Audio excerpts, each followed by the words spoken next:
President Joe Biden today warned of current and future threats during his speech at the United Nations General Assembly. He also directly called out places around the planet where human rights are being violated. This as his own administration has no plans to protect the unborn from abortion. White House Correspondent Owen Jensen reports. Owen? Tracy, good evening to you. President Joe Biden stood on the world stage today to say America will defend democracy.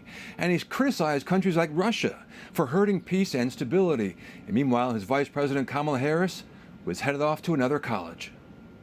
President Joe Biden arrives at the UN headquarters in New York to make an appeal. The United States seeks a more secure, more prosperous, more equitable world for all people, because we know our future is bound to yours. The president spoke about new challenges like artificial intelligence. We need to be sure they are used as tools of opportunity, not as weapons of oppression. And he addressed ongoing issues, including concerns with China, North Korea, Iran, and the war in Ukraine. And it's Russia alone that stands in the way of peace, because Russia's price for peace is Ukraine's capitulation, Ukraine's territory, and Ukraine's children.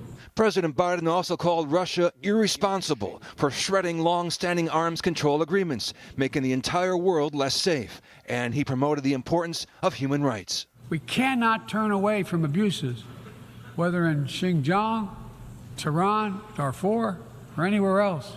Meanwhile, Vice President Kamala Harris continues advocating for abortion today in Reading, Pennsylvania, part of her cross-country Fight for Our Freedoms college tour. But Students for Life told me freedom is the new abortion buzzword. What's interesting about the Freedom Tour is that the abortion lobby has tainted the word choice by pretending that choosing the death of a child is no big deal. They've tainted the word access by saying access to killing a kid, that's no big deal.